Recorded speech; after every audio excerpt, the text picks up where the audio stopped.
Pues aquí seguimos con ganas, como dicen en México, con este pequeño servicio que se nos ofrece. Y la lectura de hoy en la misa es la que habla del ancla. Dice aquí que esta esperanza nos mantiene firmes y seguros porque está anclada, ¿verdad? El capítulo 6 de Hebreos, eh, la Biblia de Jerusalén dice, haciéndonos, es decir, agarrándonos a la esperanza propuesta que nosotros tenemos como segura y sólida ancla de nuestra alma. Entonces, yo prefiero traducciones un poquito más literales. Vamos a ver qué dice el libro de la sabiduría en el capítulo 7, verso 23.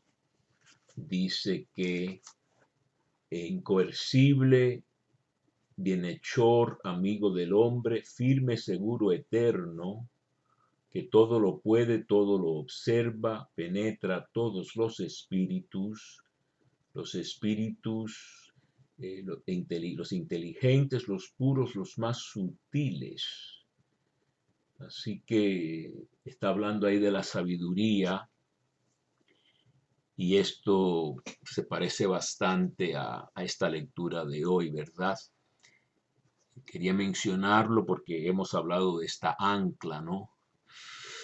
El ancla que es a lo que nos agarramos, esta barca cuando está tambaleando en el mar, etcétera, zozobrando, moviéndose mucho sobre las aguas tempestuosas.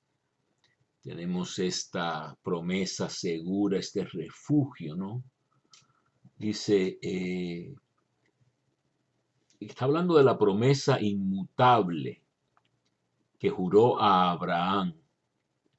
Interpuso el juramento para que mediante dos cosas inmutables, por las cuales es imposible que Dios mienta, nos veamos más poderosamente animados los que buscamos un refugio, agarrándonos a la esperanza propuesta, ¿verdad?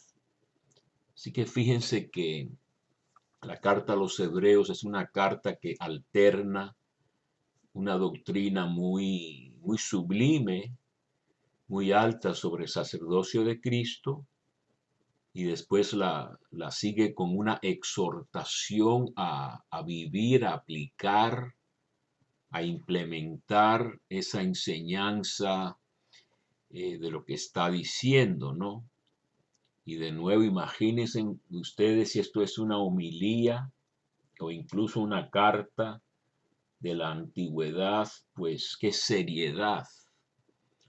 Esto es una comunidad, no es un académico, un profesor hablando con otros académicos. Esto es una comunidad que, como he dicho, regaña un poco antes, ¿no? Dice, bueno, lo dice en la lectura que quiero comentar hoy, ¿no?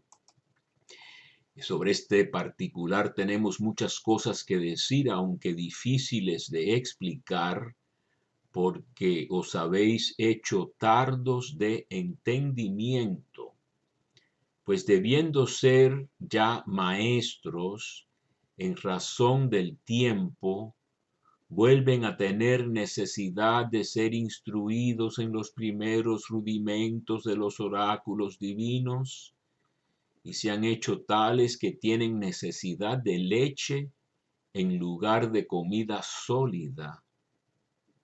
Pues todo el que se nutre de leche desconoce la doctrina de la justicia, porque es niño. En cambio, el manjar sólido es de adultos, de aquellos que, por costumbre, tienen las facultades ejercitadas en el discernimiento del bien y del mal. Mamma mía, como dicen los italianos, ahí está toda la problemática que tenemos hoy, ¿no? No saber discernir entre el bien y el mal, estar con, como dicen en México, atole con el dedo, ¿no? Como a los niños le dan un caramelito y por eso estamos como estamos. Y yo lo he dicho más de una vez y lo repito ahora sin alargarme más sobre ese tema, ¿no? Entonces yo quería detenerme un poco más en este principio, vamos a decir, todavía del capítulo 5 de Hebreos, que habla, como he dicho, de que nuestro sumo sacerdote Jesús sí tiene compasión de los ignorantes y extraviados, porque él también está envuelto en flaqueza, en debilidad. Está hablando de los sacerdotes judíos, ¿no? Y a causa de esa misma debilidad, flaqueza, debe ofrecer por los pecados propios, son los sacerdotes judíos, igual que por los del pueblo. Y nadie se arroga, nadie se roba, vamos a decir, se agarra, se pilla esa dignidad, sino el llamado por Dios, lo mismo que Aarón. De igual modo, tampoco Cristo. Se va a hablar aquí de la calificación que tiene Cristo como sumo sacerdote, muy especial, único, según un rito diferente al rito judío, a la categoría judía, de descendencia de Leví, después de Aarón y después de todo el linaje sacerdotal que se pueden ver a final del segundo libro de Crónicas. Ustedes saben que el padre de Juan Bautista tuvo su turno como sacerdote en el templo, etcétera. En el Evangelio de Lucas se habla de eso, ¿verdad? Primer capítulo. Entonces dice aquí que va a decir que Cristo tiene las dos cosas, calificado como sumo sacerdote eficaz, es decir, su sacrificio sí fue suficiente una vez por todas, no tiene que repetirse todos los años como el gran sacrificio del día de la expiación judía, el día de la expiación, ¿no? Una vez al año que entraba el santo de los santos. En el templo, Cristo entró a la misma presencia de Dios con su propio sacrificio de sí mismo, con su propia sangre, no la de toros y machos cabríos, chivos, etcétera, ¿no? Pero leamos esto, tampoco Cristo se apropió la gloria del sumo sacerdocio, tampoco Cristo se glorificó a sí mismo, dice literalmente, sino que la tuvo de quien le dijo, hijo mío eres tú, yo te he engendrado hoy. Es el salmo mesiánico, salmo número 2, que se leía en el judaísmo y aquí en esta carta a los hebreos también se lee conjuntamente con el salmo 110, oráculo del Señor a mi Señor, siéntate a mi derecha hasta que ponga a tus enemigos debajo de tus pies. Y un poco después, tú eres sacerdote eterno según el rito o a semejanza de Melquisedec. Entonces, tenemos este argumento de esta epístola de que Cristo no era de la tribu sacerdotal de Leví, sino era de la tribu mesiánica de Judá, el león de Judá, el cual habiendo ofrecido en los días de su vida mortal ruegos y súplicas con poderoso clamor y lágrimas, al que podía salvarle de la muerte, fue escuchado por su actitud reverente.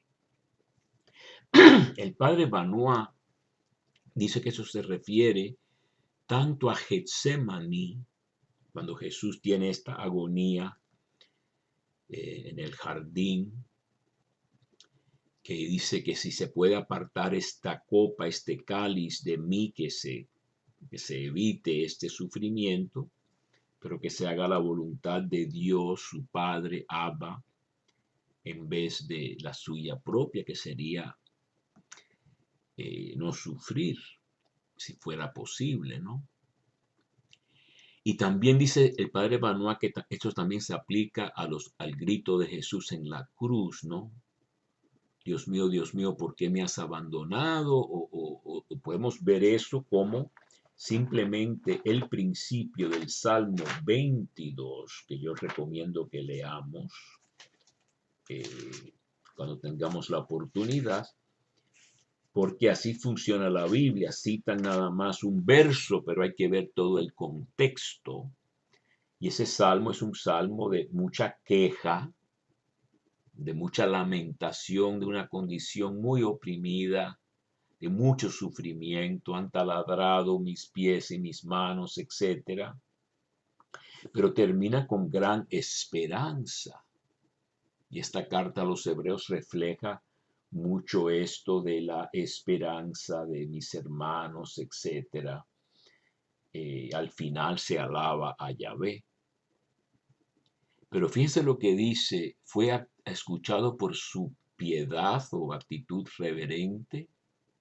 Ahí viene la palabra Eusebio, piadoso, Eusebia.